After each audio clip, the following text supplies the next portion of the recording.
ನನಗೆ ಮುಖ್ಯಮಂತ್ರಿಗೆ 1000 ಕಂಪ್ಲೇಂಟ್ ಬರ್ತತೆ. ನನ್ನ ಮಗನ್ನ ಹೊಡೆದಾಕಿದ್ರು, ನನ್ನ ಮಗ ಕೊಲೆ ಮಾಡಿದ್ರು, 1000 ಬರ್ತೈತೆ.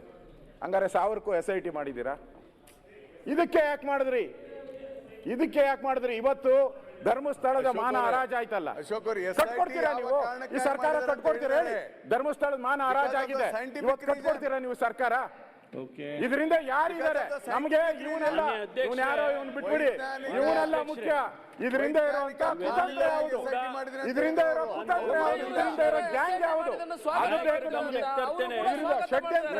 ಈಗ DK ಶಿವಕುಮಾರ್ ಅವ್ರು ಹೇಳಿದ್ದಾರೆ, ನಾನು ಅವ್ರಿಗೆ ಬೆಂಬಲ ಕೊಡ್ತೀನಿ. DK ಶಿವಕುಮಾರ್ ಅವ್ರಿಗೆ ಹೇಳಿದ್ದಾರೆ ಬೆಂಬಲ ಕೊಡ್ತೀನಿ ನಾನು. ಷಡ್ಯಂತ್ರ ಇದೆ ಅಂತ ಅವರು ಷಡ್ಯಂತ್ರ ಯಾರು ಹೇಳ್ಬೇಕು? ಬಹಿರಂಗ DK ಶಿವಕುಮಾರ್ ಅವರು ಷಡ್ಯಂತ್ರನ ಬಹಿರಂಗಪಡಿಸಬೇಕು. ಇಲ್ಲ ನಾವು ಅವರು ಈ ಷಡ್ಯಂತ್ರ ಯಾಕೆ ಹೇಳಿದ್ರು? ಈ ವಿಷಯ ಬಗ್ಗೆ ಚರ್ಚೆ ಮಾಡಿ ಅವ್ರು ಉತ್ತರ ಕೊಡ್ತಾರೆ. ಅವ್ರು ಯಾಕೆ ಹೇಳಿದ್ರು? DK ಶಿವಕುಮಾರ್ ಅವರು ಷಡ್ಯಂತ್ರ ಅಂತ ಹೇಳಿದ್ರಲ್ಲ, ಬಹಿರಂಗಪಡಿಸಿ. ಸದನದಲ್ಲಿ ಇದ್ದಾರೆ, ಬಹಿರಂಗಪಡಿಸಿ ಹೇಳಿ ಯಾರು ಷಡ್ಯಂತ್ರ ಮಾಡಿದ್ದಾರೆ. ನಾನು 100 ಶಿವಕುಮಾರ್ ಧರ್ಮಸ್ಥಳದ ಪರವಾಗಿದ್ದಾರೆ ಅಂತ. ಆ 101ನೇ ಶಿವಕುಮಾರ್ ಇವಾಗ ಹೇಳಿ ಯಾರ ಷಡ್ಯಂತ್ರ ಇದ್ದಾರೆ ಅಂತ ಧೈರ್ಯವಾಗಿ ಹೇಳಿ.